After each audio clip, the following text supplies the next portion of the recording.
in a world of monsters, beasts, and various creatures.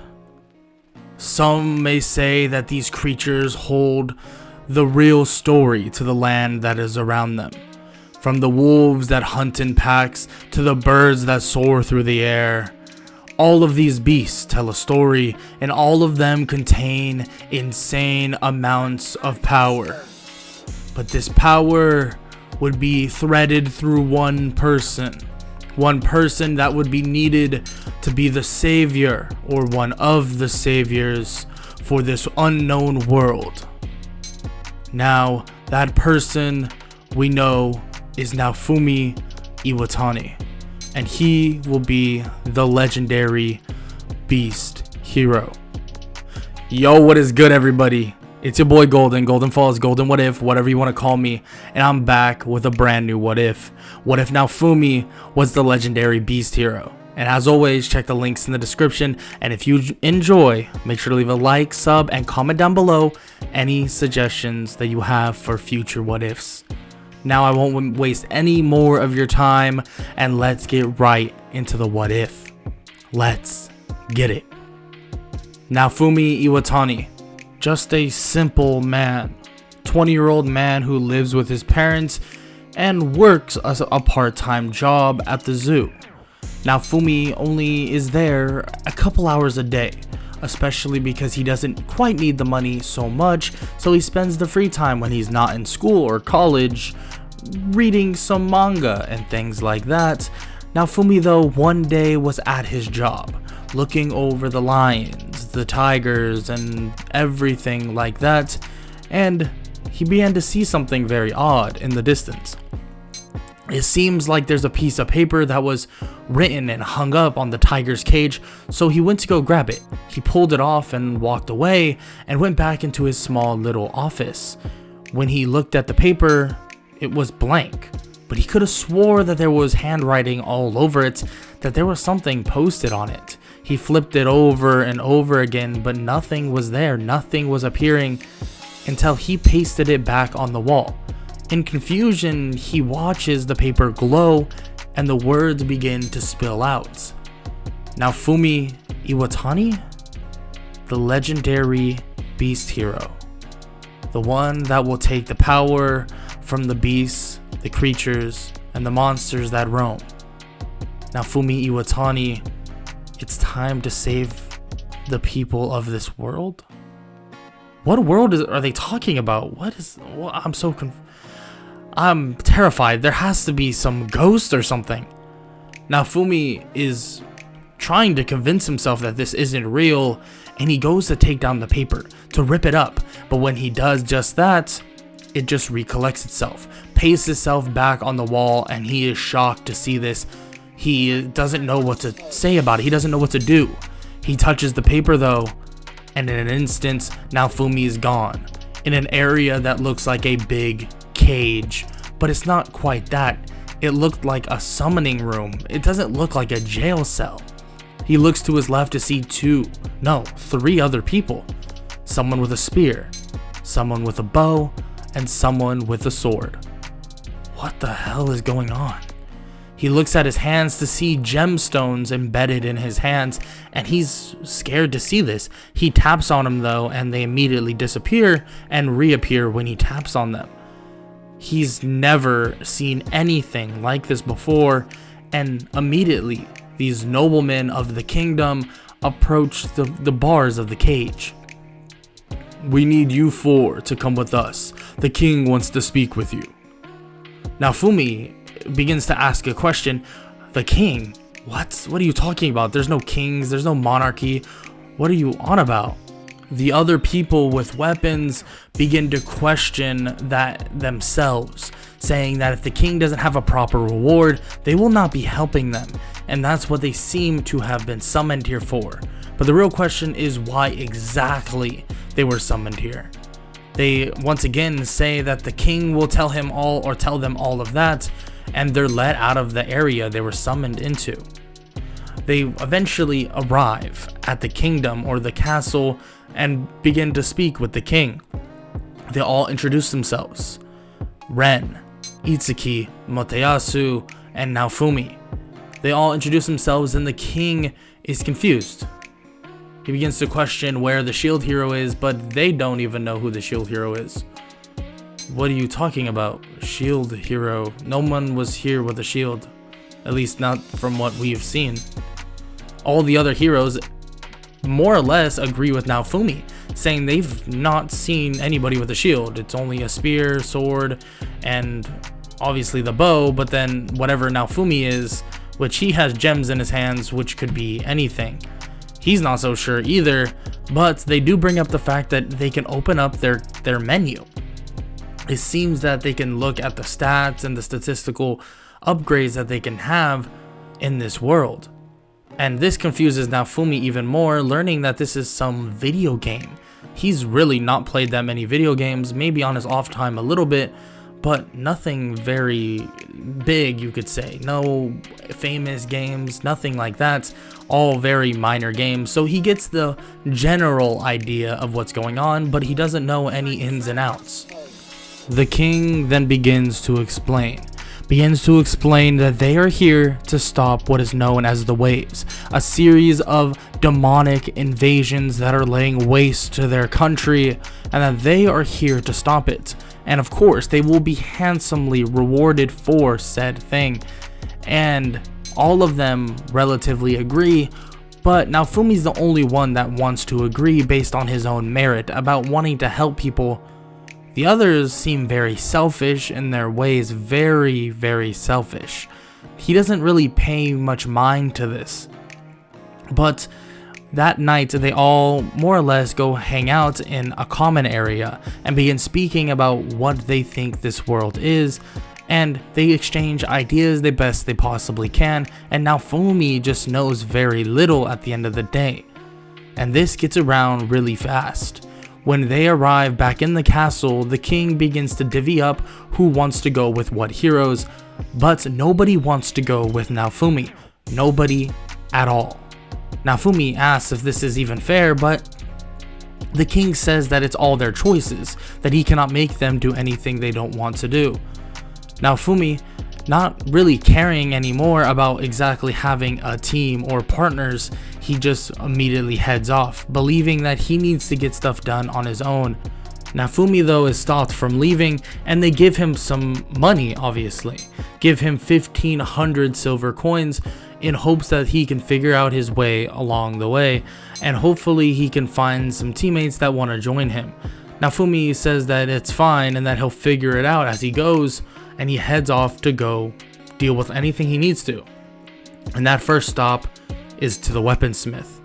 He wants to see if he can get maybe a sword, an axe, or anything, but soon he meets Erhard and finds that he can't wield any weapon. This seems odd. He starts analyzing what his powers are, but doesn't get much information. All he knows is that he has some odd ability to absorb the power of a beast. He doesn't know what this exactly means, and frankly, it just confuses him even more. He asks the Erhard, obviously, if he has any armor or any weaponry that he could use that wouldn't backfire on him, and Erhard says that obviously he's tried every single piece of weaponry, but that's not going to work, so armor is going to have to do for now, and he'll have to use his fists. So Naofumi gets on some decent armor, nothing insane, and he heads off once again, hopefully to efficiently train. And when he starts his training, he's so weak. He begins punching these small balloon-like animals or beasts, and he begins punching them, and he's not getting far with it until he finally kills one. And when he does, he sees an increase in his stats immediately, and it seems like the soul of that being gets absorbed into his hands, and he's actually confused to see this. How does this even make sense? What does this even mean? He begins to actually kill these beings faster and faster, and more get absorbed into his hands. It seems like the more he kills these monsters, the stronger he's getting. He finds that his strength is pretty good, nothing to really write home about, at least enough to defeat these monsters with relative ease, but his agility is what really matters. He's able to move very similar to the monsters he's killing. He's able to actually move around very fast, dipping and dodging out of the way very easily. And it seems that he actually has his teeth. His teeth feel actually slightly sharper. Nothing that will make him look like some vampire by any means, but they're definitely sharper. And he even bites into his food and it feels like he's just biting into nothing. It's just breaking apart instantly. That's how strong these small little balloon animals' teeth are actually in reality.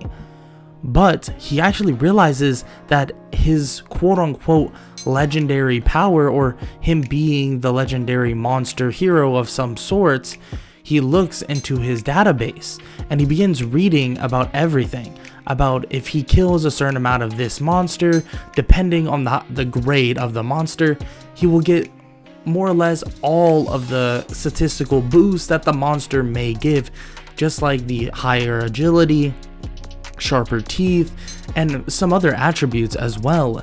He finds that his defense is slightly lower as well when he's using this form. Everything will have its downsides, its upsides, and its strengths and its weaknesses, it seems. But knowing this now, he does believe that it's probably the best idea to go find stronger monsters, any monsters he can really benefit from. But it's already nighttime. He's been training all day and he's gained a couple good levels. Nothing too outlandish, but definitely more than what he would have gotten if he was using a shield. He arrives back at the hotel, gets some sleep, but something's bothering him. He heads out of the room and begins to walk down. He senses all these monsters nearby as if they're right next to him, right under his nose. Why does it feel like this? As if he can just reach out and touch them. He then hears someone walk up from behind him and he introduces himself. He introduces himself as the owner of this market that will definitely be very beneficial for Mr. Naofumi or Mr. Legendary Hero himself. He greets him in, and Naofumi doesn't really know what this is all about and what is he getting into. But when he walks in, he sees a high-level wolf man and tons of slaves in cages, and he's shocked to see this. The slave market owner begins to offer him the most expensive beast he has there, the most expensive slave, and Naofumi obviously cannot afford that at this time. But Naofumi points out a little girl, this small little girl with raccoon ears and a raccoon tail, and says, "What about her?" And he says that if he wants something to fight, it's not going to be that thing. But if he truly wants it, it would be 15 silver pieces. And Naofumi says that he'll take her, but he also wants that. He points at another beast, and it's a wolf. A small wolf, actually a baby wolf. And he says why would he want a baby wolf and spend time training it when he can get a stronger one for twice the price. Naofumi rolls his eyes and says he doesn't have the leeway to spend twice the price. He'll take the little raccoon girl and the baby wolf. It's that simple. So he puts his hands up and he says, "Alright, that's fine with me." And he says that it's going to be a total of 95 silver pieces. Naofumi throws in 100 and he says that he gave him 5 extra. But Naofumi says that he was going to weasel out commission from him anyway, so it doesn't matter. Naofumi gets the slave crest put on Raftalia and also put on this said wolf, and he decides that he should name the wolf.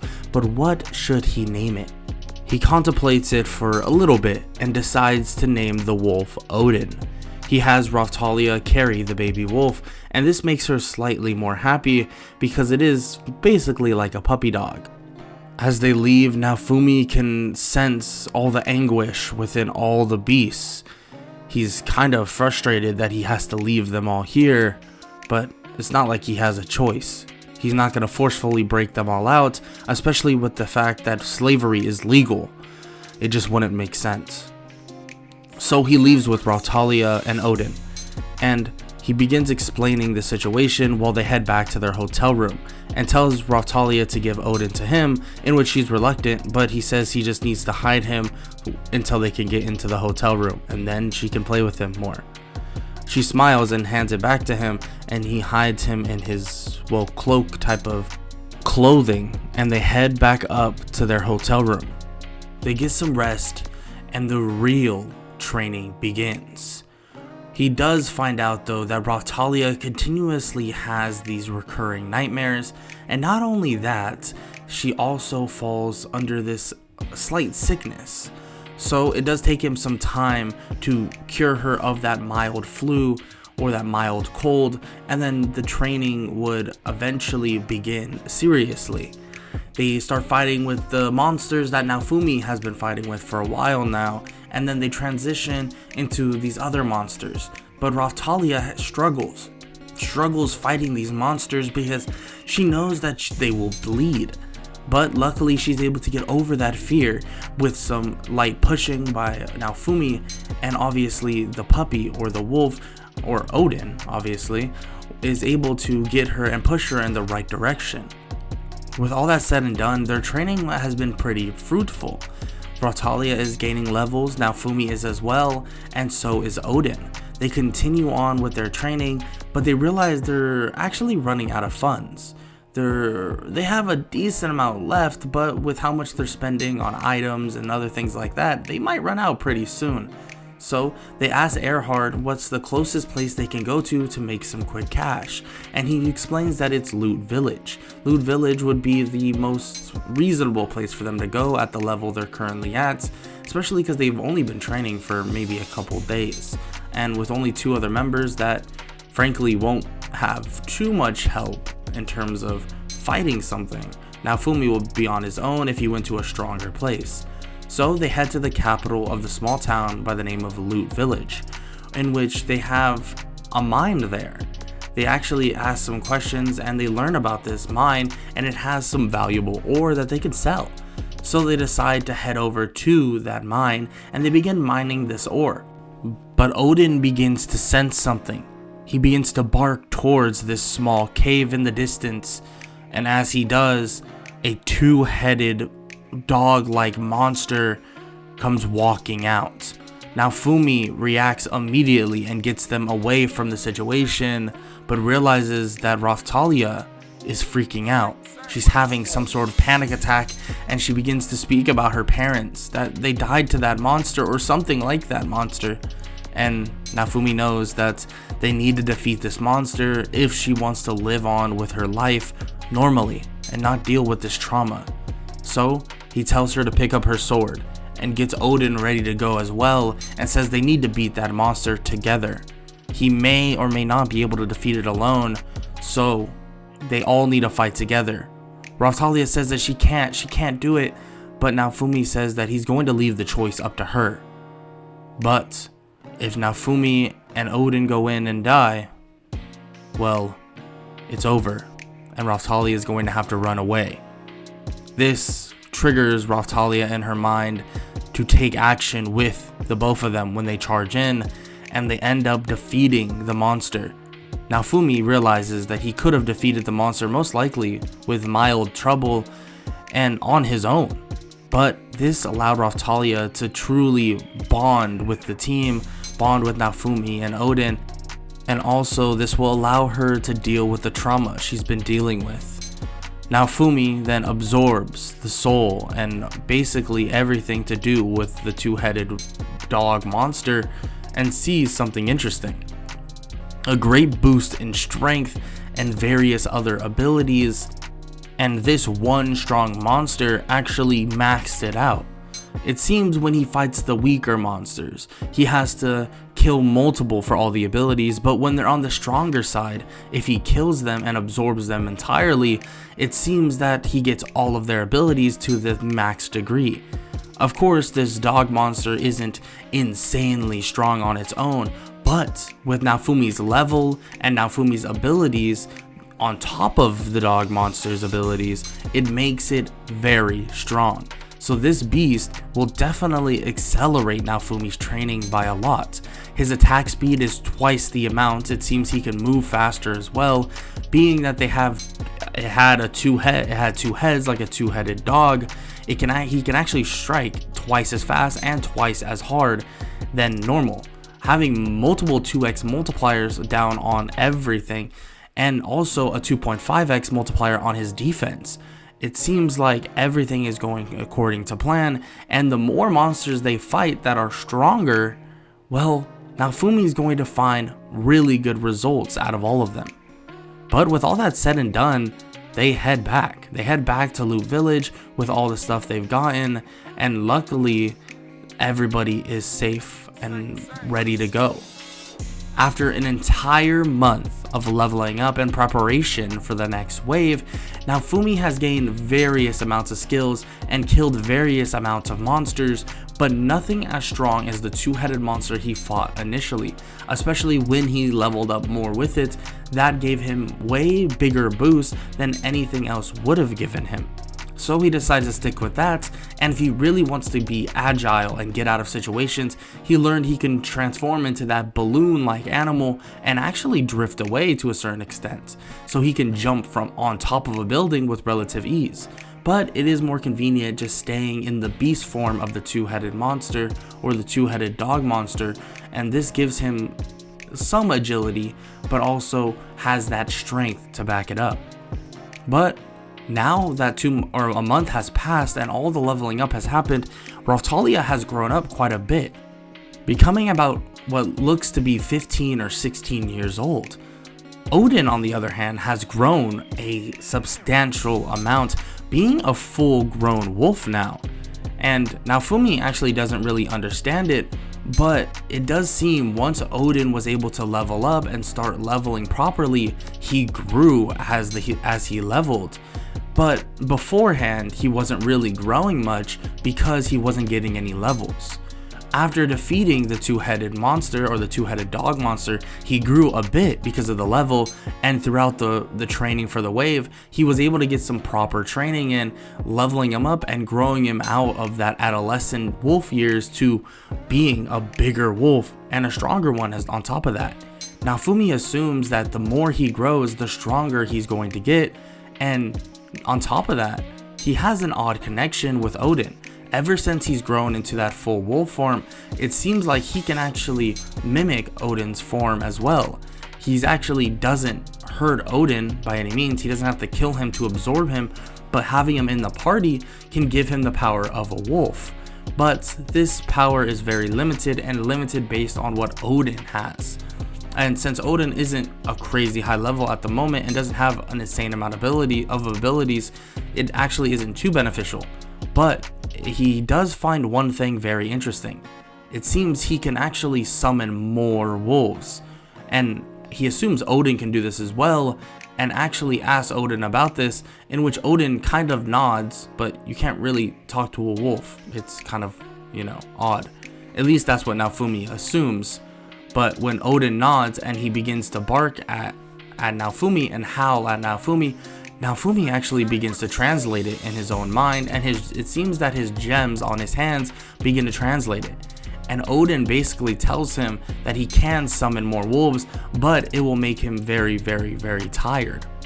And Naofumi agrees and says that sounds good, and maybe with some more training, he'll be able to do that without the stamina fatigue.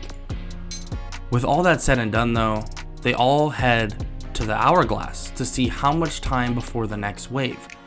Naofumi, Raphtalia, and Odin arrive at the capital's cathedral and its hourglass, and they actually see the other three heroes standing there. They say what's up to Naofumi, but that's really about it. Moteyasu doesn't really say much. He doesn't necessarily like Naofumi, and the other two, they say their piece, and they ask about these people that he has in his party, and he says that he saved them from slavery, and he's actually working on getting the rest out, but he can't really do that without a ton of money, and frankly, you can't just break them free because slavery is legal. Raphtalia, on the other hand, says that she wants to be in Naofumi's party anyways, and so does Odin, and Odin howls in agreement, and he says that he offered to get the slave crests off of them that were embedded on them when he saved them out of the slavery market, but he doesn't mind because it gives a boost in XP for them. And the other two heroes, both the bow and the sword, see where he's coming from. And they do find it odd that he has slaves in his party, but the fact that they don't even want to be freed and he's kind of saving them from a market that seems to be horrible, they understand. And Motoyasu, on the other hand, is skeptical, very skeptical, and this will come in handy, at least for someone else, in the soon near future. But with all that said, they know how long it's going to be until the next wave, so they head out. They leave, and then once the next wave begins, it's time for the true wave of catastrophe to run rancid on this world. And immediately Naofumi thinks about Loot Village, going to Loot Village as soon as possible to try and defend them, in which he sees various other monsters, skeletons, hornets, and various other giant monsters that he can kill and absorb, which this will be very beneficial. He never thought about this, that these monsters would be this, well, potent, and he'll actually be able to absorb them in mass quantities. So when Raphtalia and Odin kills them, he absorbs them on top of that as well, and he's able to easily defeat these monsters, every single one. Getting a maxed out hornet or monster hornet, getting a maxed out monster skeleton, and also the other monsters that are in the wave. And this is pretty beneficial, you could say, very beneficial. And he's actually curious at why it's taking the other heroes so long to defeat the boss monster, and he asks Raphtalia if he can head over there since everything seems to be calming down here. And she says of course, and he heads over to see that same boss monster. He comes in to actually help them, and they say that they don't really need the help, but he still helps nonetheless. After the monster is defeated, Naofumi absorbs the soul of that monster as well, of a giant chimera. His levels actually skyrocket, not into an insane degree, but he boosts himself up 5 levels even with the heroes around. It seems like it doesn't really matter since it's built into his proper monster absorbing gems, I guess. And he immediately sees a bunch of new abilities: fire breathing, flight, a poison like serpent. He's kind of confused. He's actually never heard of this monster and he doesn't know much about it, and the other heroes are shocked to see this and they're confused to see what he just did, asking questions about it, about him absorbing whatever that was. And he says that that's one of his abilities. He can absorb the spirit of a monster or a dead monster, and he can basically use that power himself. And they kind of see this as cheating, that it's not fair, but he even reminds them that he doesn't have a weapon, that this is his weapon, and he's killed various other monsters for this weapon. That's the whole point. And they kind of understand, but they're still doubtful about it. Doubtful about the fact that he can just absorb this boss monster and then use it for his own, well, purpose, which he doesn't understand. At the end of the day, this is all for the help of this world, for the sake of this world, so why does it matter? But he doesn't question it any longer, and frankly, he's just getting annoyed with them. Their mindsets are definitely far from what Naofumi's are. Naofumi then heads back to his party after repelling the waves of catastrophe, and they're actually treated to a state dinner in which Naofumi is questioning if he should actually go. But obviously Raphtalia and Odin say that they should go. I mean, Odin just wants the food, so that's kind of why he wants to go. But they arrive, and initially they say that Odin cannot be in there, but Naofumi says that he's part of his party, and part of his, well, he's a member of one of the heroes' parties, so I feel that he feels that they should use, you could say, make an exception. So they decide to let him in, and he tells Odin to just behave and everything should be fine. So Naofumi just hangs out. He doesn't really eat much, but Raphtalia does give him some food here and there, and he just watches Odin and Raphtalia have fun and make sure that Odin doesn't, well, you know, take a bunch of food from other people. But with all that said, Naofumi has something coming to him. He begins sensing this weird malice, this deceitfulness from somebody, and he looks over toward this red-headed woman by the name of Mine.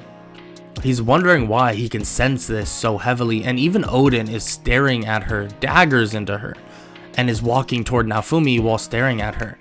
He goes and nuzzles into Naofumi as a way of basically telling him that something bad is going to happen.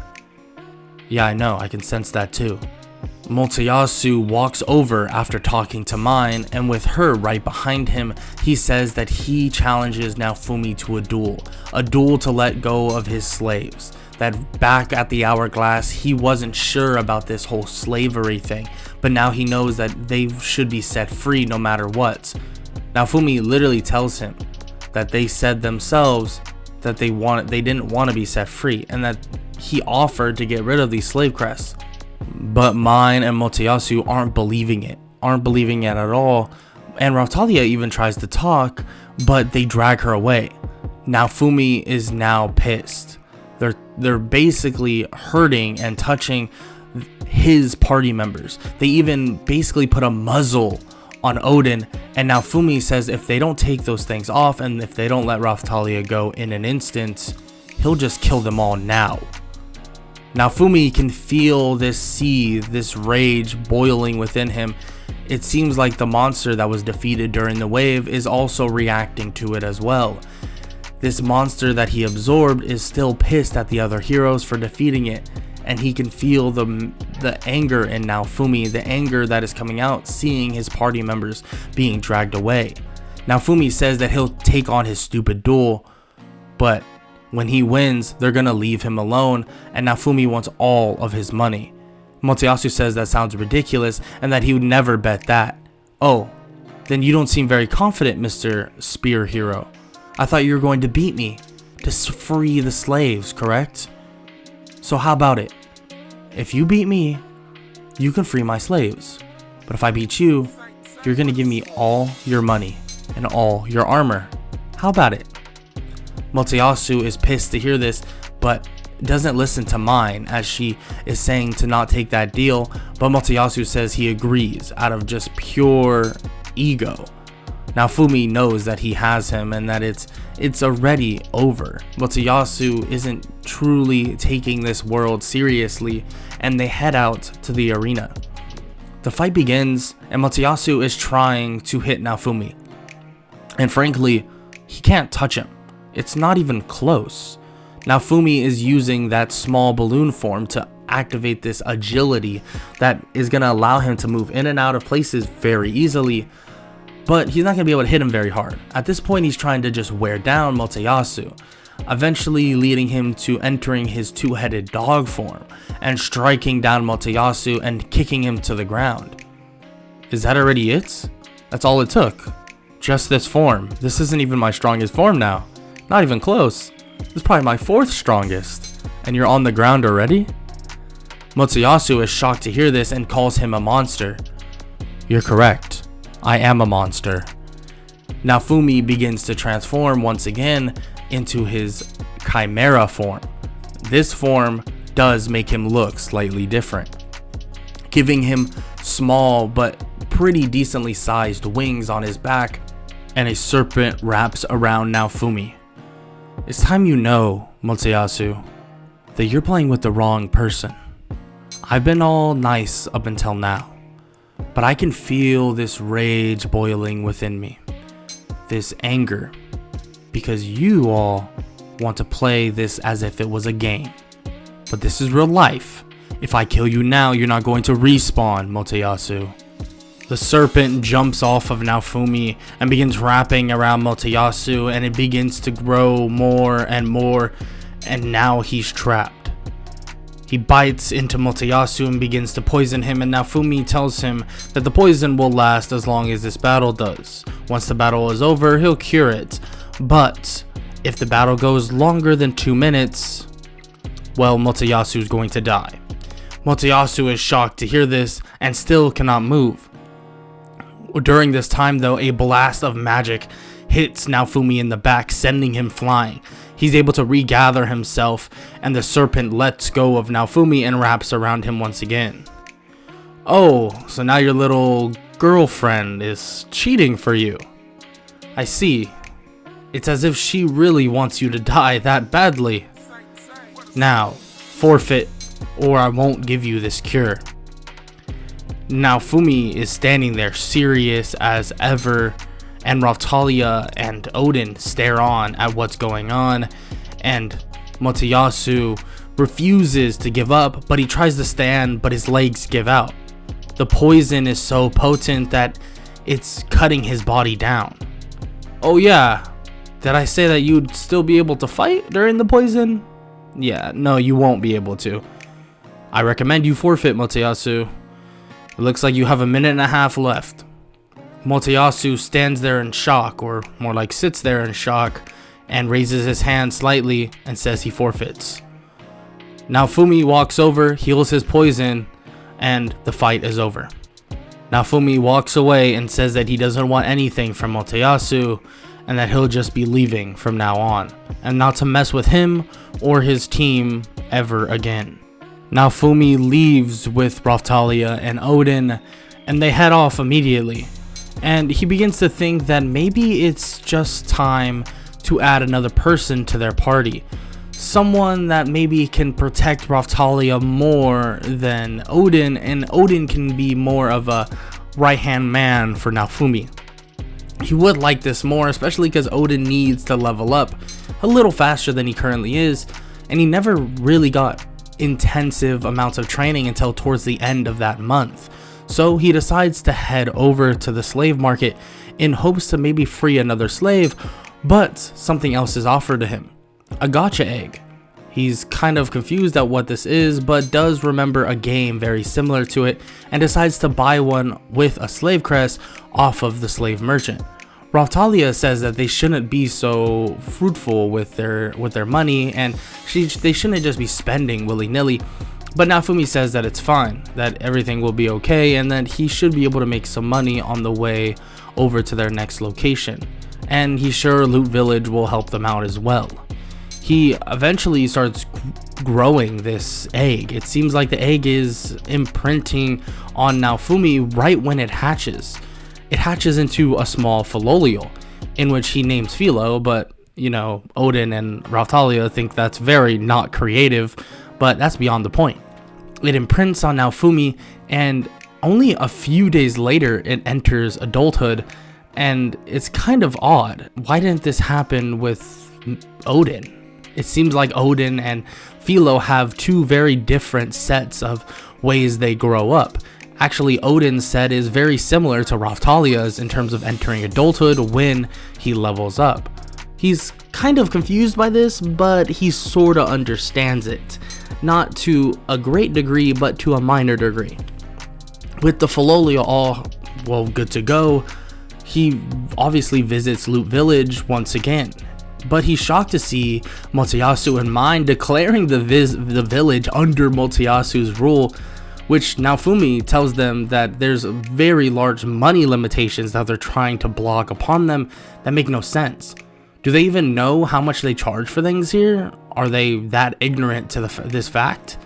And Mine says that it doesn't matter, and he looks at Motoyasu. You really going to let her speak for you, correct? Now that is definitely interesting. But you cannot take away what these people have. It doesn't make sense, and it's not right, and you know that to be true. Motoyasu slightly looks away, even though he knows Naofumi is correct. But during this, someone approaches Mine, and she seems to get pissed.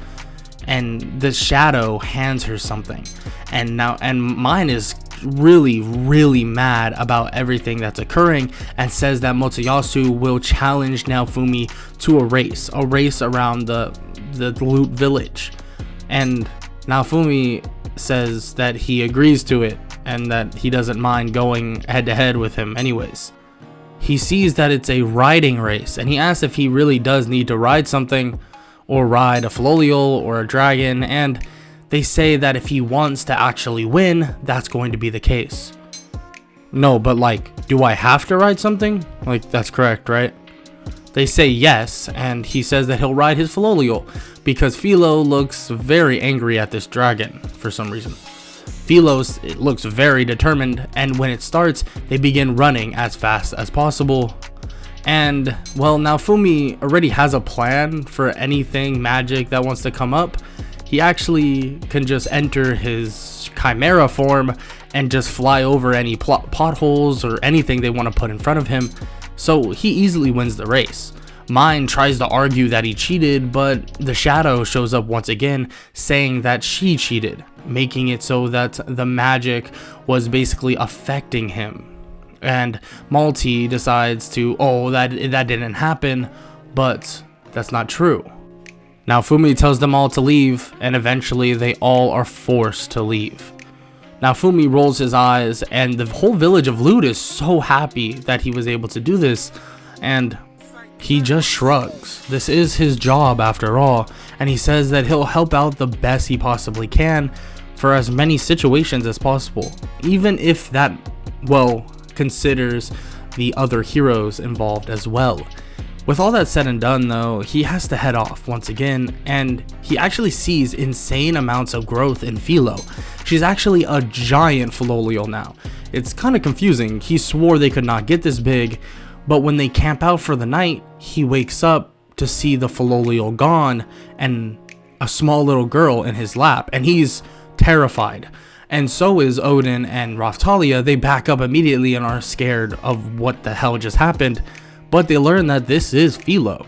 It's just she transformed and she's some sort of Philolial-like queen.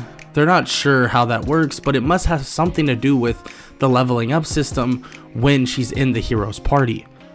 But luckily, this won't affect them too heavily. Actually, the only thing that it really affects is, getting a dress for Philo, because frankly, she keeps ripping all the clothes. So they head to Earhart and ask about this, but he just sends them to the dressmaker, in which she explains that she needs this magical thread and a new magic gemstone for that loom, so that's the goal. They head off to try to find this magical thread, and then they actually meet a wealthy trader who Naofumi decides to escort, and a group of bandits attack their wagon, and they're quickly defeated. They're practically nothing, but they do threaten to defame Naofumi even more than what he's already been defamed as, because people do see him as a monster and not fit because he doesn't have a weapon, but he doesn't really care. He just activates his chimera form and threatens that Philo will chomp their heads off. And they all immediately give him all their loot, and they promise to not say a word. And he found that that was the most situationally aware thing he needed to handle. Raftalia didn't like it so much, but Naofumi needed to do what he needed to do. Well, with all the trader stuff going on, he escorts the trader back to the place he needs to go, and Naofumi learns new skills and is introduced to new contacts, even gaining a warrant to mine at the quarry for a discount. As Naofumi's party and the magic shop owner search for the magic gemstone, they actually do find something interesting. They find an abandoned alchemist tomb which houses a cursed seed, but the seed isn't there for some reason. And this does worry Naofumi because he can sense the remnants of this seed. It has something to it, has something monstrous to it. But with all that said, he can't do anything about it when it's not here. So they enter the tunnels, and these weird creatures, these bats, begin to make them hear things. But quickly, they're exposed for who they are, and they're killed swiftly by Naofumi and his party, and eventually they locate the gem vein where the new has made a nest. But that beast is practically nothing, not on the level of Naofumi, and not on the level of the chimera that he had more or less absorbed within him. He enters his chimera form and they begin to clash. Naofumi does expect that this guy is going to be a problem, and his electricity or his lightning move does interest Naofumi quite a bit. So with the help of Philo, with the help of Odin and Raftalia, they're able to swiftly defeat this monster, and he's able to absorb it within him, and it actually seems to line up with the chimera. It might be some offspring of it. It actually just increased the chimera's strength and added a couple new more effects. Instead of just fire breathing, he actually has lightning breathing. everything is very minuscule in a way. He can't really breathe fire like some crazy dragon by any means, but it's definitely helpful. And he actually can make lightning appear all around him, and it gets off any monsters that will jump on him or anything like that. It's really good for a defensive ability. But they get their gemstone and they get everything they need, and they head off to the dressmaker once again, which they're able to make a dress for Philo that transforms with her body. With all that done and the dress finally made, they're actually tasked by the trader to deliver a herbicide to a village. And Naofumi has a bad feeling about this, seeing the seed gone, and now that he has to deliver a herbicide, something to kill a monstrous plant, he assumes, well, to a village, and he assumes that it's going to be pretty bad. He goes to that village and it's overrun by monstrous plants. He's frustrated by this. He knows that one of the heroes obviously did this, and it's confirmed when the villagers begin to explain that the spear hero Motoyasu used it to quote-unquote end the local famine.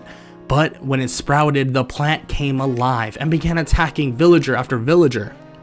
With Motoyasu gone, they hoped that maybe Naofumi can help them out, and he says that he will. He doesn't mind, and this is a benefit to him. He does say that he wants to make sure that he has healing materials if they can gather those up for him, if they have any extra, and they said they'll do whatever they can and gather things that isn't too expensive for the village, because they're kind of teetering right now. He says that's fine, whatever they can gather up is fine with him, and they head off to deal with these plants with the herbicide in hand. Immediately this monstrous plant tries to attack them, but Odin is able to jump on the plant, killing it, and Naofumi absorbs the monstrous plant, unlocking a whole new branch of techniques and abilities.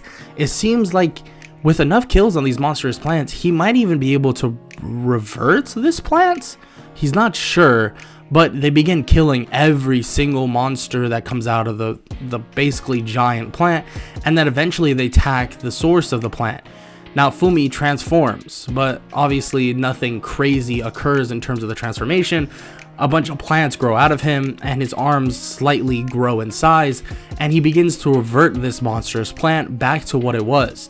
The curse is stripped from it using one of the abilities of the plant, and it seems like he's stopping the evolution and reverting it back to when it was beneficial and making it stuck there.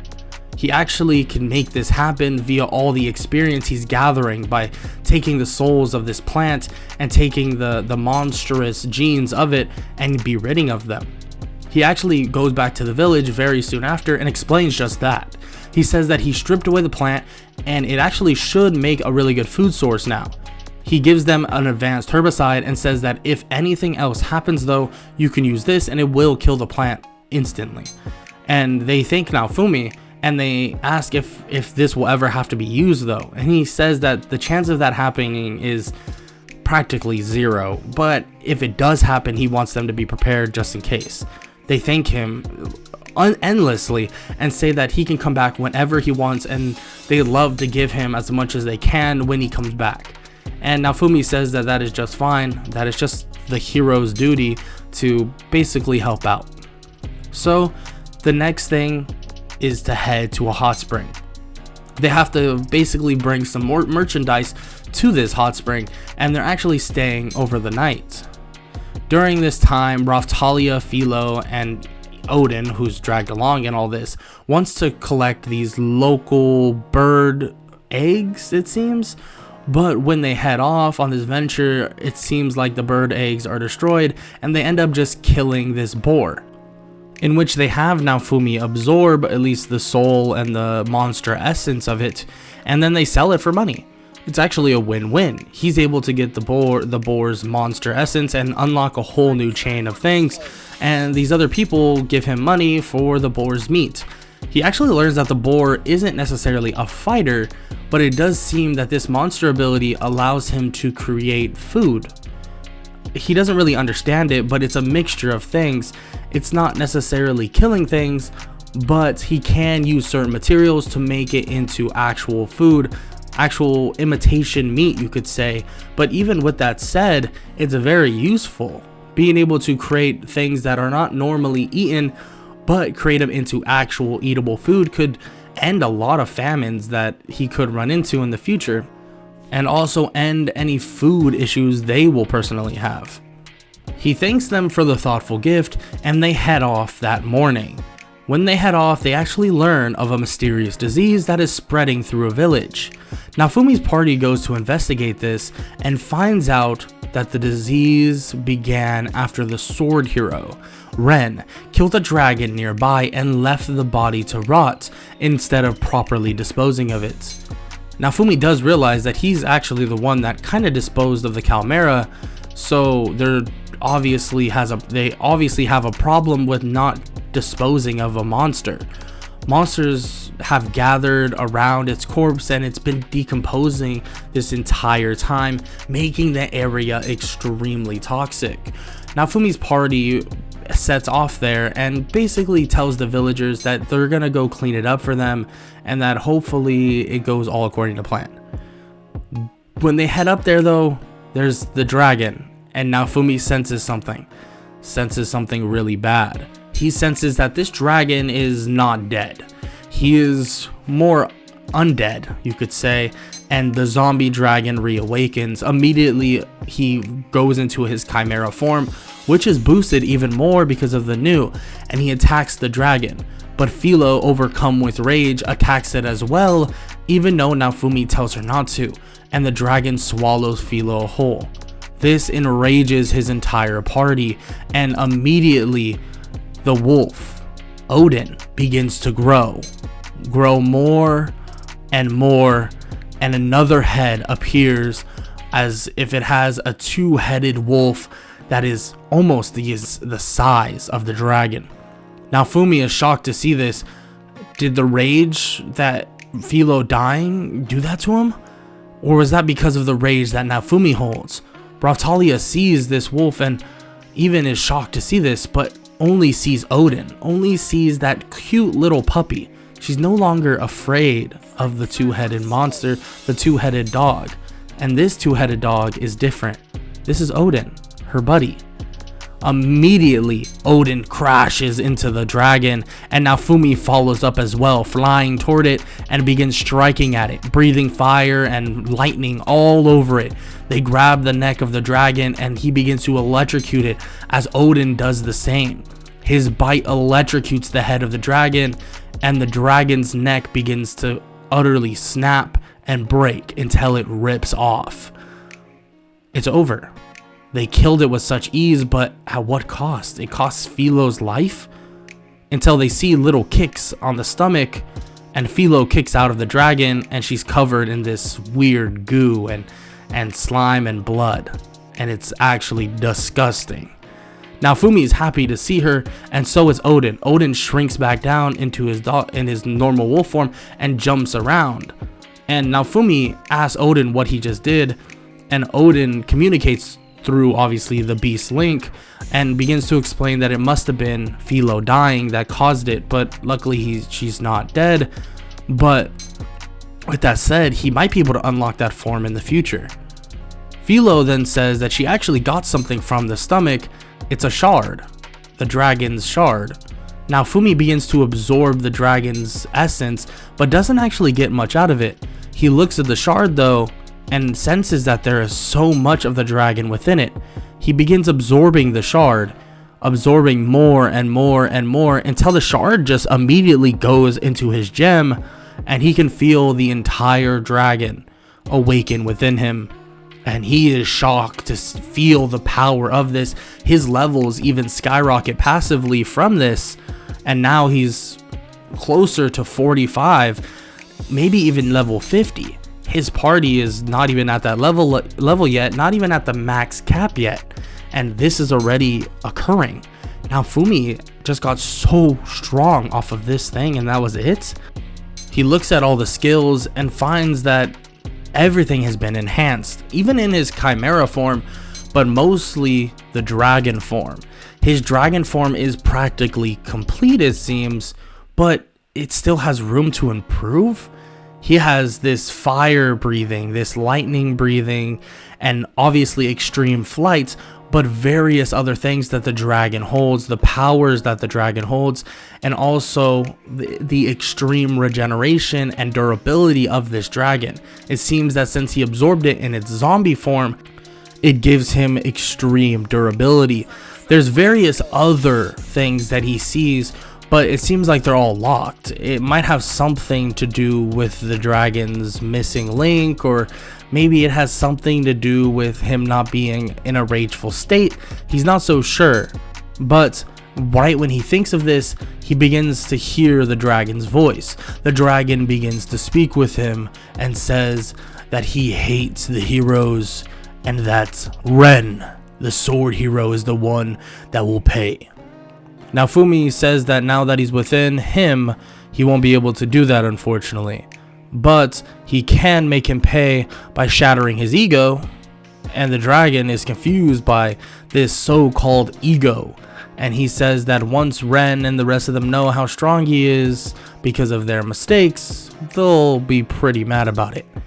The dragon just goes back into a slumber and says that he'll take the win however he can, at least for now. Naofumi doesn't even know what to say at this point and just leaves. But Philo is staring at him attentively, and Naofumi says that he's not technically a dragon and please do not attack him.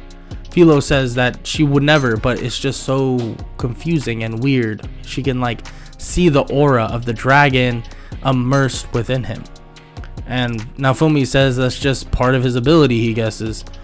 They head off down the mountain and tell the entire village that they got rid of the dragon, luckily.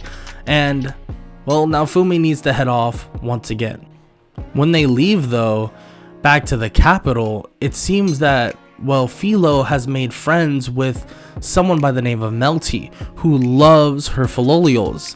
They obviously quickly befriend each other, and she actually brings Melty to Naofumi, asking to accompany them back to the capital. And he says that he can, of course, and that they just need a couple more pit stops and they should be good. And once they're there, Philo and Melty go their own way as Naofumi and Raphtalia go head back to Erhard. He's hoping that Erhard could shine some light on this, but also shine and get him some upgrades in his armor, and Raphtalia some upgrades. Frankly, they all need them, so he's gonna try to put in a special order. He goes to head over there though, and Motoyasu jumps out of nowhere and tries to strike him. But when he does, Naofumi just quickly parries the spear and kicks him away. He begins asking what is he doing, and Motoyasu says that he has another slave in his party and he demands the freedom of Philo. And he's just so confused. Philo is that Philolial that he raced with. What are you talking about? Motoyasu starts recklessly trying to attack, and Mine obviously permits it, but Melty arrives and orders them to stop. She explains that she is the second princess and heir apparent to the throne, and Melty is the one that will be the next queen. But Melty has such a toxic personality, so she lost her chance in terms of that. Naofumi is shocked to hear this, and that kind of explains it.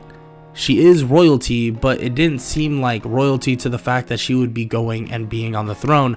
Why would she be an adventurer? Frankly, it doesn't really make sense. What is she getting out of it? And Naofumi actually decides to trust Melty. He doesn't really have anything against her, and he can actually sense that she has no ill will. Except for Motoyasu and Melty, or Mine, he can sense that ill will coming from a mile away. With that all said though, that's about it. He heads off, goes to Erhard, and begins to get some more armor, swords, anything he needs for the people in his party or monsters in his party. And Odin gets new armor and actually a sword for himself, and they put it in his mouth. It's kind of odd. Naofumi says he doesn't understand how he's going to use it, but Odin begins to explain that he has his own way of battling, and this should work pretty well. Raphtalia just says thank you for all the gear and the new sword, but also says that they shouldn't be spending so much money. And Naofumi says that it's fine and that they need to splurge a little bit to make sure they're ready for this wave coming up. getting Philo new stuff as well, getting her a weapon for her claws at the bottom of her feet, or the talons on her feet. Erhard helps them with anything else they possibly need, and immediately Naofumi decides that they really need anything to prepare for the wave. He understands and says that he'll get what he can, and he tells them that they're gonna go train for about half a day, and they should be a high enough level for them to actually get their class upgrades. So they all level up. Philo, Odin, and Natalia, now level 40, head over to get their class upgrades, but unfortunately they're rejected. They're not allowing them to get their class upgrades for some reason. The royal decree forbids it. Forbids that someone that isn't part of the Three Heroes Church is not allowed to use that Dragon's Hourglass. And this kind of frustrates Naofumi, but luckily he'll later on get information that there is another Dragon Hourglass at Shield Frieden.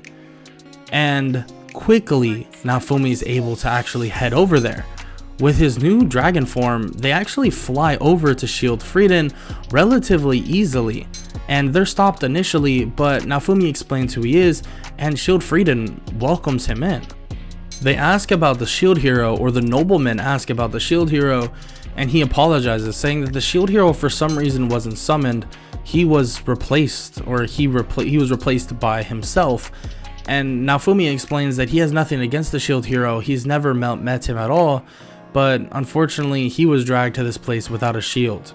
And well, he's something different, and he's been kind of questioned because of it.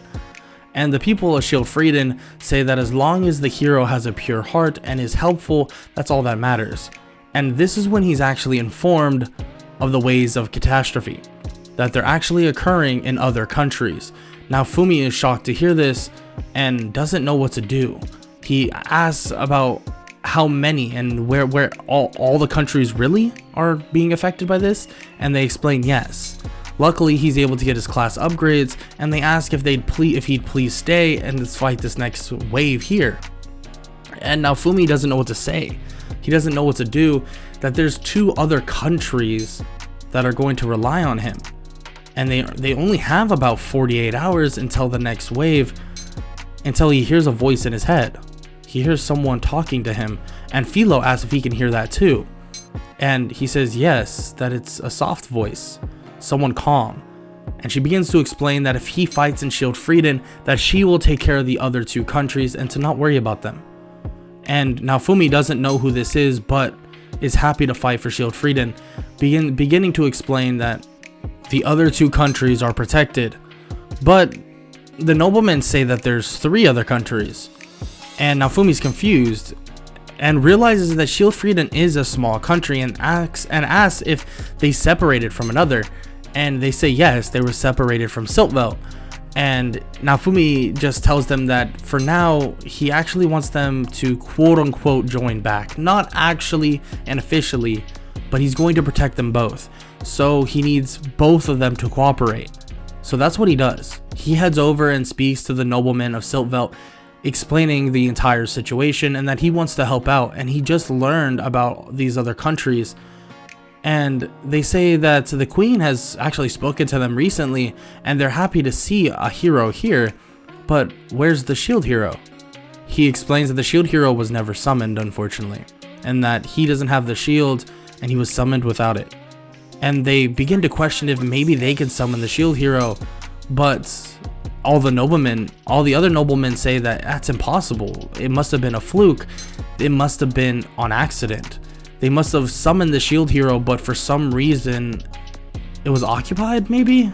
Or for some reason it got blocked. So Naofumi, who is not the shield hero, arrived instead as something else. And Naofumi nods and says that he hopes that he can help them nonetheless, but they all need to work together to fight this wave.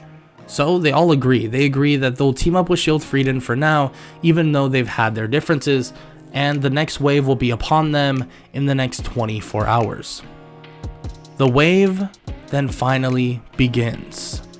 Naofumi and his party attack the boss monsters of the wave immediately, seeing this odd flying Dutchman's ship, and they immediately realize the illusion. Naofumi can sense it, it's blatantly obvious, so they immediately attack and reveal the Soul Eaters. Attacking the Soul Eaters, he actually kills the first one relatively easily with just pure strength. The dragon's strength is very immense, and he begins to absorb the Soul Eater's soul, which is kind of ironic. But another Soul Eater appears again, and he kills that thing swiftly as well, absorbing it too, gaining some good XP along with his party, luckily. And the wave monsters are done and over with, at least for where they are. He begins to hear a voice in his head once again, and it's the odd voice that said that she would protect the other place, and she begins to explain that Melromark is under siege pretty bad and they can't take down their monsters. Naofumi flies to Shield Frieden to make sure everything's okay and informs them of the concern, and they say that it's completely fine, that any other fluke monsters that are still here they can handle, that Siltveld's army is strong and they'll be just fine, they promise. Naofumi flies off with the rest of his team. He does find it very convenient that the dragon boosts his strength so much, because he's actually able to carry his entire team in terms of Philo, Raphtalia, and obviously Odin. So it's pretty easy to get them back and forth, especially when Philo's in her smaller form. When she's in her bigger form, it is a little bit more of a struggle, but it's pretty easy. So they fly back to Melromark and see these Soul Eaters still attacking and destroying everything, and he's so confused. What are the heroes doing? He comes over to see the heroes bickering, arguing, and making a mockery of this entire thing, and he flies down asking what the hell are they doing, that these waves are serious. He immediately knows how to defeat the Soul Eaters and reveals them.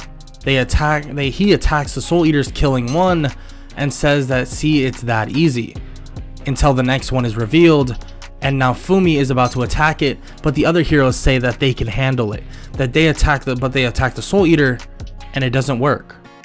They can't kill it. They're not strong enough to kill it. Naofumi is frustrated to see this, and anger begins to build up within him again, but Raphtalia is able to calm him down and says that it's fine and that they can handle everything that's going to come to them. But as she says this, some other figure comes down from the sky, killing this Soul Eater. It's Glass, a woman in a black kimono wielding twin-bladed war fans. The true enemy of the wave has just arrived. But that's not the first thing that comes to his mind. The first thing that comes to his mind is the fear that they're still being attacked. Shield Frieden, or other than that, Shield Frieden, Siltveld, maybe the other countries, that maybe there's more of her, but that's not the case. It's just her currently, especially because her only target is the heroes. She quickly defeats the other three heroes and their parties, and challenges Naofumi and his party. Naofumi strikes her down, but it seems he cannot defeat her. Even with his strength, she is able to match it pretty much, well, evenly, you could say. And they go blow for blow, and Naofumi can't figure out a way to defeat her, so he begins to try anything. Poison, anything he possibly can, but poison doesn't work. The fire breathing doesn't work, the lightning doesn't work, nothing is working until he enters his Soul Eater form. He begins to use that Soul Eater form and just evaporates the whole purpose and the whole power that where she gets her power from, and he erases so much of her SP.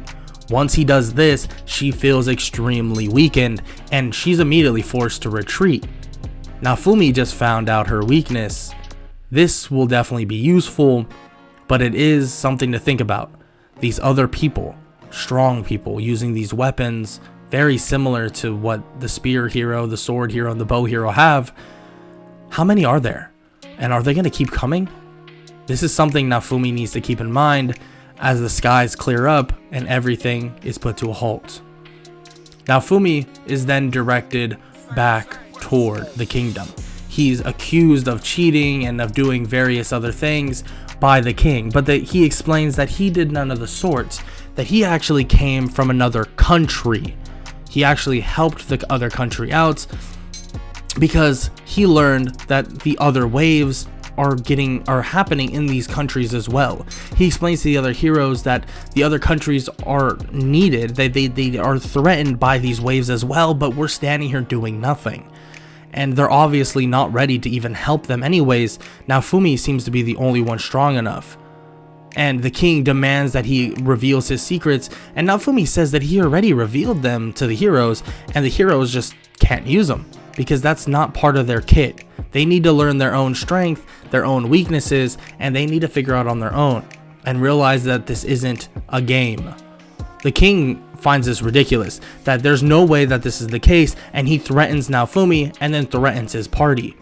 Naofumi's rage erupts once again, and fire begins to consume around him, and it seems like he's entering this dragon-like state, and his voice gets very, very deep. He says that if they even threaten to hurt his friends, his family, his party, that everything will be set ablaze. Immediately, this dragon-like form, the scale armor that absorbed around Naofumi, dissipates, and he walks out without a trace. Naofumi is pissed. These people don't understand what's happening, what is going on. So he leaves. He just heads off and decides that he's going to leave and go back to Shield Frieden and Siltvelt, that these people are better. Shield Frieden and Siltvelt, the people there are respectful. They know what they're getting into, and they know how serious this is. So he wants to go back there, and he wants to be treated fairly. So that's what he's gonna do. He heads off with his party, but Melty approaches him before he leaves, explaining that she really needs his help, that he needs to make up with the king, and that they need to all work together. He agrees, they do need to work together, but their hatred for him for really no apparent reason is apparent, and that it doesn't matter what he says, what he does, this is going to happen all the same. Naofumi explains that he needs to go, and that it's that simple. He's going to go to Shield Frieden and Siltvelt and stay there for the waves, and if they need help for the other waves, he might come back. He's not so sure. He heads off, but as Melty is about to leave as well, he hears something. The unsheathing of a sword, someone's viciousness level just arrives and rises quickly, and someone begins to run at Melty. Immediately, Naofumi grabs Melty and breathes fire on all of them, scorching them to nothing. Naofumi is even pissed about this. He tells Melty that she needs to come with them, and she asks why. Because these people, they're trying to kill you. Immediately, she's shocked to hear this, and Naofumi says that it's blatantly obvious. It was so apparent, and that this is a dangerous game they're playing. When they all head off once again, it seems like they're gonna start getting tracked down, but it doesn't necessarily matter. If they want to leave, they can leave. It's very simple in terms of how Naofumi travels, but he is waiting for something. He senses somebody watching them, and he stops. You can come out now. Frankly, I need to speak with you as well. The shadow then appears in front of Naofumi, and she's actually impressed that Naofumi can sense her, and that he's definitely different than the other heroes. He sits down and begins to question her, and asking if she's truly part of the queen's shadows, or assassins you could say. And she nods, saying that she's a shadow, someone that gathers information in the dark, and that she will tell the queen about anything that needs to be told. And Naofumi says that Melty needs to get to safety, that she needs to take Melty away and go wherever the queen is, or wherever a safe place is of people that they can trust. She hands Naofumi something, the pendant of the Church of the Three Heroes. Naofumi puts it in his pocket and says that he already knows that that's who's behind it. It's pretty obvious. They've made it obvious, and frankly, he doesn't care. But he does care about the safety of Melty and the heir apparent to the throne. So, what's going to happen? The Shadow immediately says that he can do what he sees fit, but unfortunately she cannot take Melty. But he can take her out of country. So if Melty wants to go to Siltvelt and Schildfrieden for now, it wouldn't be a problem. The queen wouldn't disagree with this action. So Naofumi decides what he's going to do. He's going to take away Melty to that place. They all fly away, leaving the cart that they had behind. Luckily, Siltvelt and Schildfrieden are genuine people, so they'll be able to gather those materials easy enough. When they arrive though, someone else is there to greet them. They let Melty down, and it's the Filolial Queen. Her name is Vittoria, and she says that she wants to speak with them, that she personally needs to talk with all of them, so they all get teleported to where her ruins is. She explains that she's happy to see Naofumi protecting another country, but that's not enough. They all need to get along and actually defeat these waves together. Naofumi says that the chances of that actually happening are slim to none. They basically have it out for him. And Vittoria asks and pleads to him that he at least tries. That's what her former owner would have wanted severely. Naofumi says that he's been trying, and that of course he will try if need be, but it's not that simple. She explains that many things are happening in Melromark, all behind closed doors. They don't know what's happening, but she gives some locations of slaves and slavery going on and bad things occurring. So Naofumi begins to use that and begins to head back into Melromark with his team. And when they arrive at a castle or a kingdom like area, and he heads underneath the ground. There's jail cell after jail cell, and Raphtalia sees this and knows where this is from, and she runs around looking for her friends, the old people that she used to care about so much, and there's only one left. Keel is the only one left, and the rest are just bones, dead. Naofumi is sad to see this, and so is Raphtalia. They take Keel, and luckily he's saved in the process, but they just head back to the ruins of the Filolials, or the Filolial Queen's ruins, and they just begin to talk. This sanctuary is a safe place for Keel, at least for now, until they can find somewhere that he'll be safe forever. And he says that no, that he wants to go along with Naofumi, but Naofumi shakes his head. He's not trained enough, and frankly, they don't have the time. He apologizes that they won't be able to train him in such a short amount of time, but maybe they can join. He can join his party soon. He promises if he gets strong enough, he'll let him. But with all that said and done, the Filolial Queen begins to say once again that there are still bad people in Melromark, very bad people, including Rabier, and Raphtalia knows that name too well. These people are going to be a problem, but the main problem is going to be, and Naofumi cuts her off, the Pope. I know, it's obvious. It's right underneath everybody's noses, but nobody realizes it. But we'll see how it goes. I'll make sure to handle what needs to be handled, I promise that. Vittoria thanks him and grabs his hand and touches the gem on his hand. And immediately it reacts in such a way that he wouldn't even have expected. It seems like he got the powers of the Filolial Queen, and since he has a beast link with, obviously, Philo, everything begins to increase. He feels this power from the Filolial Queen that he's actually never felt before, but it's the opposite of the dragon. The dragon is rage, the Filolial Queen is this pure happiness, this peace, this nature. It's so different, but they have different abilities, skill sets, and different advantages, you could say. Immediately though, Vittoria explains the situation, that she needs a successor, and she finds that Philo would be a good one. Philo currently not with them, and so is Raphtalia and them. They don't really watch what's occurring, and he says that that's a great idea, but he assumes that she wants to test her, doesn't she? Vittoria says of course, so that's what they're gonna do. The next morning, Vittoria takes Melty hostage and slams Naofumi into a wall and tells him to make up with the heroes or else, to test the convictions of Philo. Luckily, even with Philo being outmatched, she's able to break free of Vittoria's magic defense, and she's satisfied. She's happy to see the progress Philo has gained and says that she will be the successor, granting her a base stat increase of really good proportions.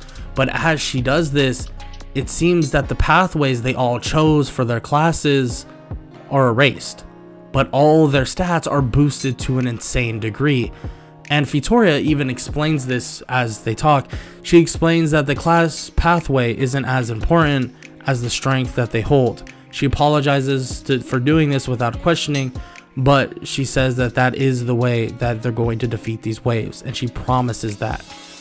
They all discuss it for a little bit, but they all nod and understand what she's coming from and where she's coming from. She's coming from a fact that she's been seeing these waves for a long time and she wants them to end. So if this is the best way to end them, they'll all agree. Naofumi easily gets up and says and apologizes that he had to go along with that, but unfortunately, that's just how everything went. Vittoria then says that she'll teleport Naofumi to the nearest hero, and that he'll need to try and convince them of, you could say, joining up and finally teaming up for the greater good of all the countries. He's teleported, and he's actually teleported in front of two people, Ren and Itsuki, which is kind of convenient. He shows them both a pendant, shows them something that is important, and he explains that all of the things that happened. And they're a lot more open to teaming up than Motoyasu would, but that's the next person Naofumi needs to go speak with, and he hands them the pendant, and this allows them to head off. This journey to Motoyasu will take a bit, so when he heads off and finally finds Motoyasu, he greets Motoyasu in the nicest form he possibly can, but Motoyasu is pissed. Motoyasu says that Ren and Itsuki are dead, and it's obvious that Naofumi did it. The church even revealed evidence that Naofumi killed them.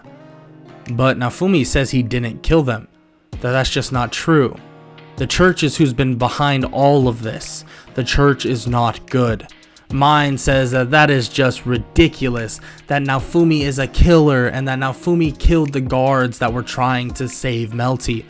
But Naofumi says that Melty was trying to be assassinated, that she was going to be assassinated if he didn't do what he did, and he assumes that Mine was the reason behind it, and he'll find out very soon, to not worry, and that the queen will be back in, well, due time. But as he says this, a giant beam begins to come from the sky, and Philo tells them that they need to move, that they need to go away. But Naofumi looks up and blasts it out of the sky. With the power that he holds, he enrages himself and blasts it with this lightning breath, this fire lightning breathing, and he destroys it. And he's able to clash with it and stop it midair as it makes a giant crater beneath them. But on top of that crater, the Pope stands there, saying that he personally and the rest of the church will take the place of royalty, and that they will make sure all of these false heroes and the princesses die. With the blatant idea of the church being horrible, Naofumi looks at Mine and says that she's stupid, that she put their lives at risk, put her sister's life at risk, put everyone's lives at risk because of her ignorance, thinking that she can control the Pope, control the church. She messed up, and she messed up bad. But luckily Naofumi's here, and he says that he'll bail their asses out of this again. Naofumi gets ready to fight the Pope, and he even knows that this power he's holding is infinite, it feels. It could get stronger, and even stronger, and that's not very good to hear. But with all that said, Naofumi has to do what he has to do, and he begins to feel this rage overcome him, and his armor, this dragon scale armor, begins to consume him. Vittoria begins to whisper in his ear, though. He can hear Vittoria, and the dragon scales go away. Everything is calm. And he begins to use this power of all the Filolios, the Filolio queen, but also the dragon. It seems this calmness has come over this dragon, even though they both would hate each other.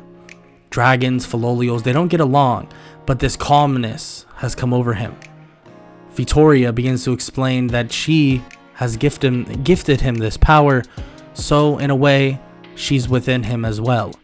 But he needs to stay calm if he wants to use both of these powers, the dragon and the Filolio Queen at the same time. This will give him extensive amounts of power, but there's going to be a risk. He cannot let his emotions waver. He needs to stay calm, focused. Think of his loved ones. Think of the party that he has, and think of everything that is good, not the bad. Vittoria's voice fades away, and Naofumi looks up. This is when the real fight will begin. He charges at the Pope, clashing with the blast that swings at him, and he begins to struggle and push it backwards. But as he does this, two people come out of nowhere. One shoots an arrow at the Pope, and the other strikes the Pope immediately. It's Ren and Itsuki. They're alive, and they're back. The Pope realizes very quickly that this is gonna go downhill very, very fast. He immediately encloses the battlefield into his magical cathedral, and it reduces the strength of Naofumi and the rest of the heroes. Immediately, they begin fighting. Naofumi seems to have lost his edge. The cathedral has lowered his power just enough to the point that he's not outpacing the Pope. And on top of that, the Pope is asking his followers to donate even more strength to his cause, making it so the people out there are dying a lot quicker. But not only that, the Pope's power is increasing exponentially. This is not good. Naofumi knows it, and they need to clean up this fight as quick as possible. Naofumi tries to focus so he doesn't overwhelm himself in emotion. Overwhelming himself in emotion will lose him the form that he has, the power that he's feeling. He charges at the Pope and begins to swat away the blasts that are getting shot at him. He's closing the distance, and he lands one crucial blow on the Pope, sending him flying into the wall. Naofumi is wondering what the Pope's plan is now, and he begins charging up a massive blast. They don't see it, but bodies are dropping like crazy outside of the cathedral, one after another.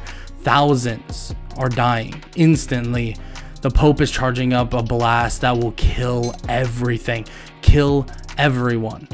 Now all the fake heroes will die, perish at my feet. Don't worry, it won't be quick. The Pope launches a giant blast at the four heroes, and they begin to try and hold it off, but this is practically impossible. Naofumi can feel his emotions slipping. He won't be able to maintain this, but the dragon side of him begins to boil over. The rage and the love, Vittoria's peace and harmony, and the dragon's rage and want for revenge is combining into one, truly combining into one. Vittoria said that he needs to keep his emotions in check, but everything is boiling over. There is no keeping his emotions in check.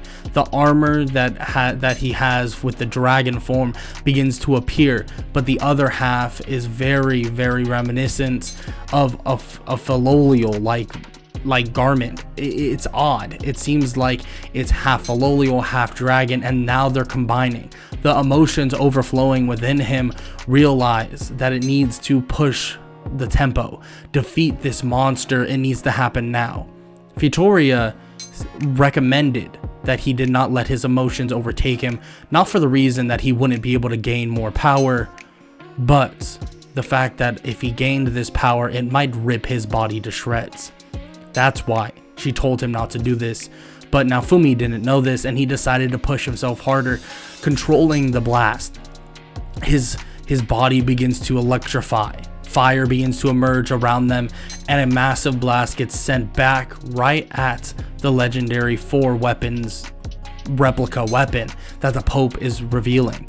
He blasts the Pope, and it slams into the wall, and he begins to disintegrate into nothingness. Naofumi stands there as his armor begins to fall apart, and his other armor from the Filolio Queen begins to fall apart as well. He collapses to the ground, and he begins to have a seizure, hyperventilating, not being able to breathe properly. It seems like his body is failing him. one of the healers and the mages that are on one of the other teams immediately goes over and tries to heal him. Multiple of them. People of Ren's group that are mages, people of Itsuki's group that are mages, try and heal Naofumi, at least to stop the seizure. And the queen also arrives and has her own mages do the same. And he luckily survives this attack, but it seems like this use of power ripped him to shreds and he passes out. Waking up 3 days later, recovery went not so well. The queen even states that he might have some residual damages and that whatever he did might have saved them, but it definitely ruined his body.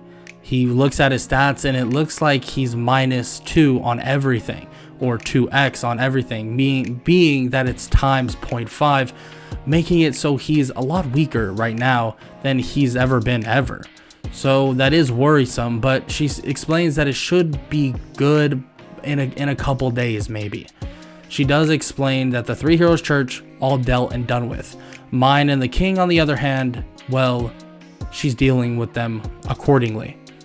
They all then head to the castle, and she begins to put a slave crest on Mine and begins asking questions to her, asking if she was helping the Three Heroes Church, and she says no, and that wasn't the case. She asks if she's been manipulating Motoyasu and the Spear Hero and trying to manipulate the name of Naofumi. She says no, and the slave crest reacts. Everything she said that was false, everything when Naofumi knew that she did, ended up being false. Obviously, she would lie about it, but every time she did, the slave crest would react. Motoyasu can't believe it, and he still doesn't believe it. And they say that he can bind him to her as well, and he can ask the questions. They do just that, and when she lies, it reacts. Everything she did was for her own malicious gain. She even tried to kill her sister. The queen profusely thanks Naofumi for saving her daughter. Melty would have been dead without him there, and that she wouldn't even think about that punishment that the other knights would have had. Naofumi's punishment of death of them is fitting, of course. Naofumi is not in trouble by any means, and the queen makes that very apparent and says that, well, with all things considered and all of the betrayal that Mine and the king has done, they'll be sentenced to death. And that is what Naofumi wants to hear them die. But when he goes to bed that night, Vittoria seems to be in his head, and so is the dragon. One side of it is this rage that is boiling over, this rage that wants Mine and the king dead for what they've done. But the other side of things, Naofumi can hear Vittoria's voice in his ear, telling him that forgiveness is upon the heroes, that just because they've done foul things doesn't mean they don't deserve forgiveness. Yes, that doesn't mean that he personally has to forgive them for their actions, but death, is it really the answer? Naofumi hears this over and over again and hears these words, and the day that then comes for Mine and the king's execution, he actually stops them. Stops the execution and says that why would this be enough? They might as well just actually do something positive. Let's change Mine's name to Bitch and her adventure name to Whore. And then for the king, it will be Trash. And the queen smiles and is happy to hear this, and all of this occurs as normal. The queen thanks Naofumi for this, and he says it's no problem. But the real problem still lies ahead. The fact that these other countries are being attacked by the waves, but they are doing nothing about it. He protected Shield Frieden and also Sildveld from these waves last time. And the queen says that she's heard about that, and she thanks him profusely for it. But the other heroes are obviously not ready for this, and this will lead them into their meeting with the four heroes. They begin speaking about what they should be doing, and they talk about many things, about how they leveled up and various other things like that. But This is one main thing Naofumi wants to speak about. The fact that these other countries are being hurt. They need to go over there as well, and Naofumi says that he will take care of Shield Frieden and Siltvelt. That these other people, or the other heroes, should take care of the rest and divvy it up as best they possibly can. And the Queen agrees that they should, but they do need to get stronger. Stronger to the point where they all can do that. And that's where she comes into play. Kalmyra has an archipelago event coming very soon that everyone will gain bonus experience points for killing monsters so they can all level up before the next wave. And ideally this will be a test run. Maybe this next wave will allow them to see if they're strong enough to keep up with the waves on their own.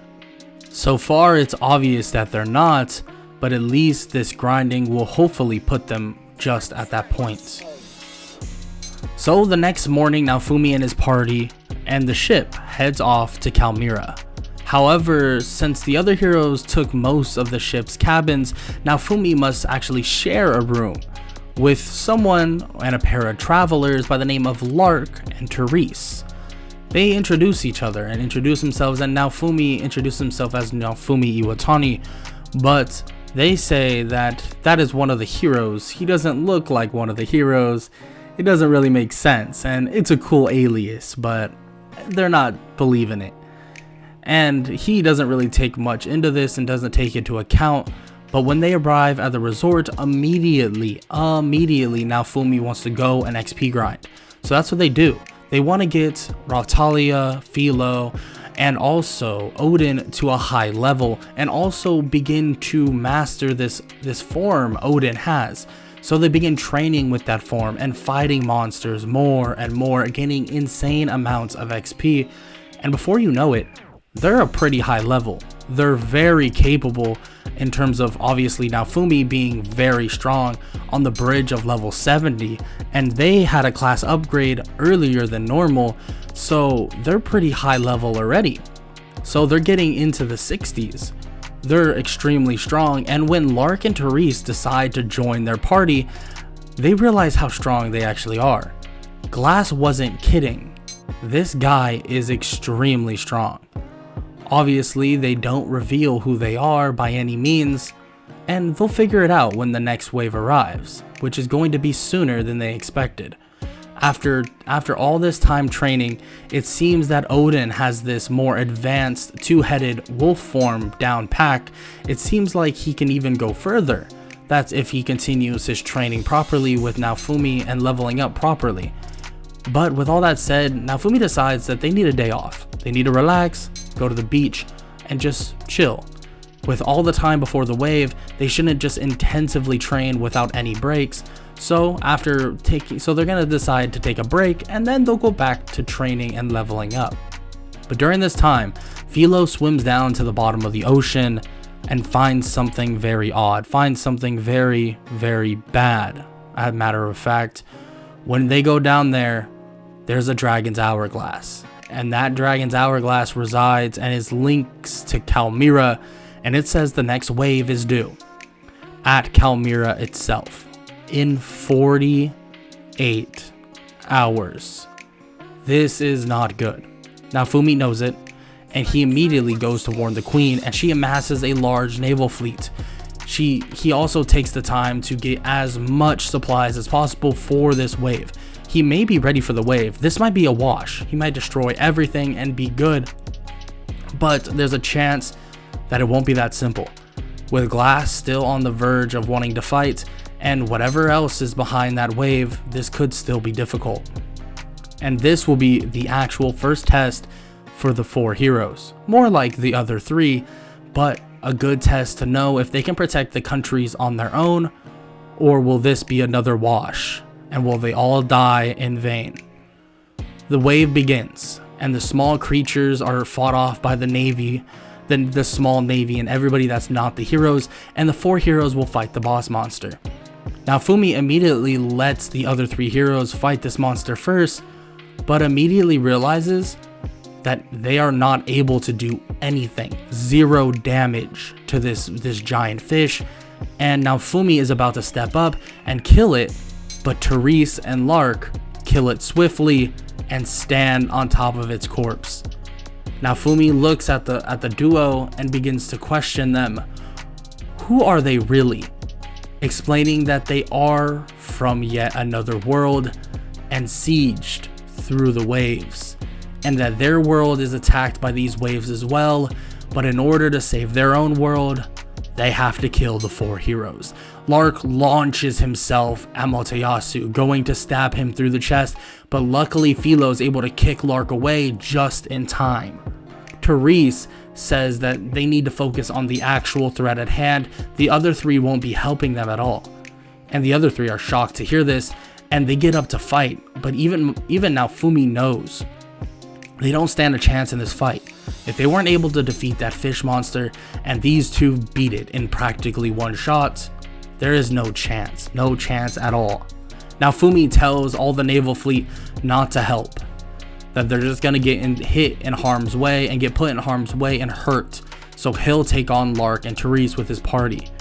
Lark and Therese smirk at this, Lark especially, and he says that he's pretty confident, especially for a kid, and Naofumi charges at Lark, and 1 punch, Lark can feel the power behind Naofumi.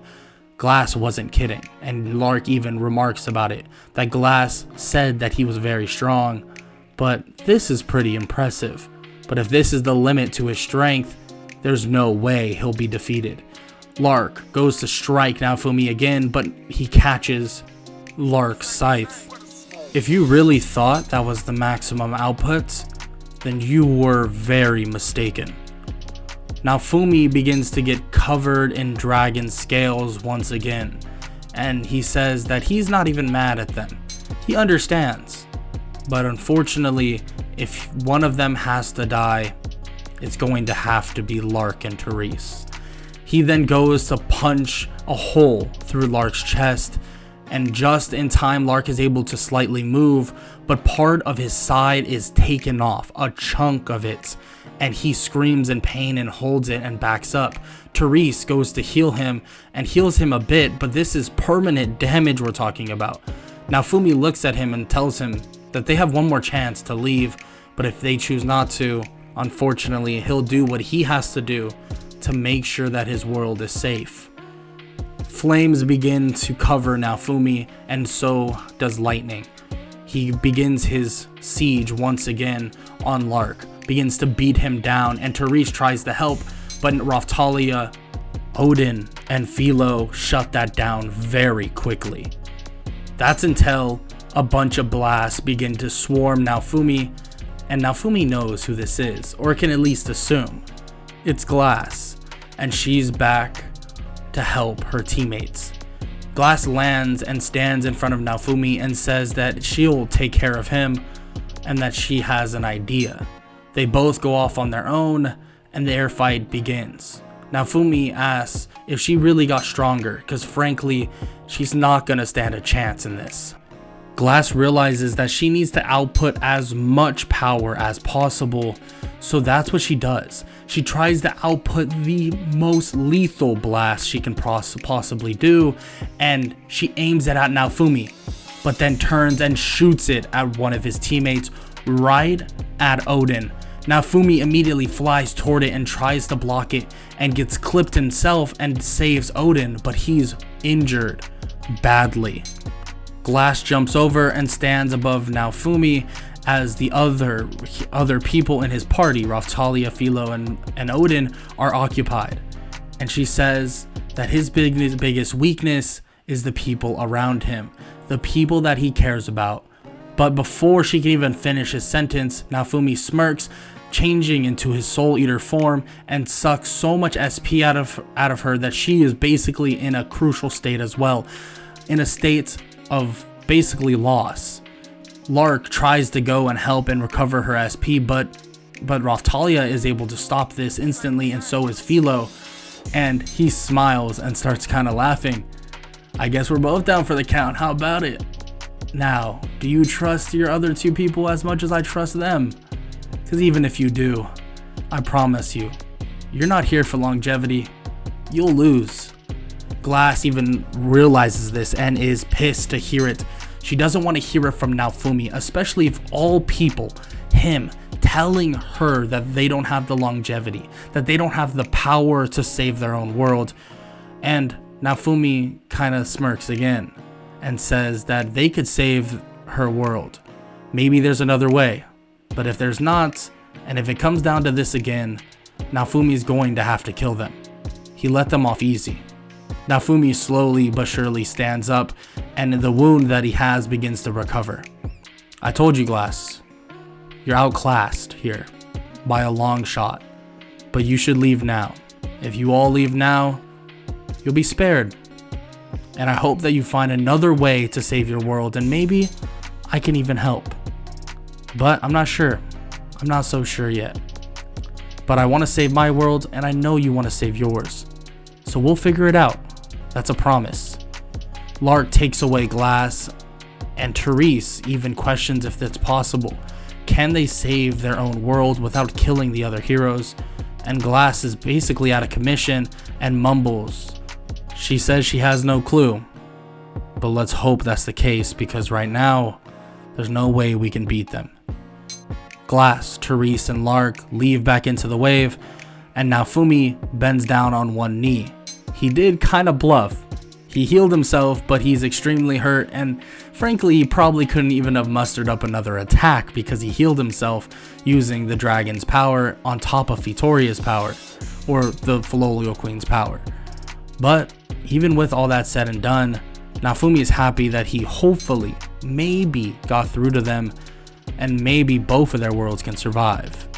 Naofumi does use this as a blatantly obvious perspective, though, that the other heroes are not ready to protect any country, especially by themselves. He makes that very apparent, and their egos still tell them otherwise, and he tells them that the three of them together couldn't have beaten that monster.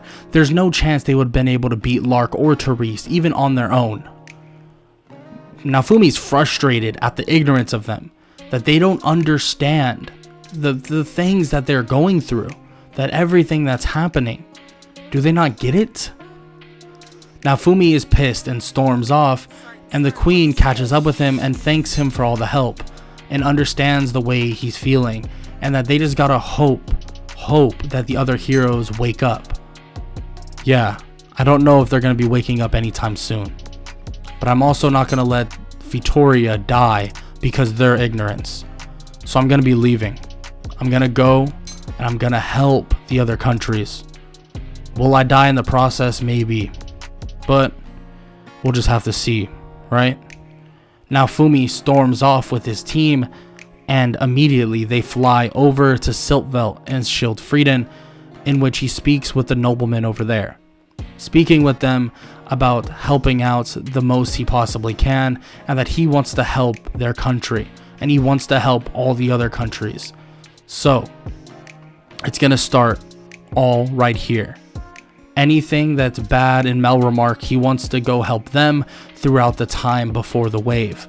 Anything that's bad in Siltveld and Schildfrieden, he'll help as well there, and he'll try to help in any other place he can, being Fallbray or the other countries. It doesn't matter. He wants to make a difference now, and with the power of monsters within him and many more on this journey, maybe he can. As the legendary beast hero, he needs to be able to scale every mountain, climb every hill, to defeat every monster. Will he be able to do that?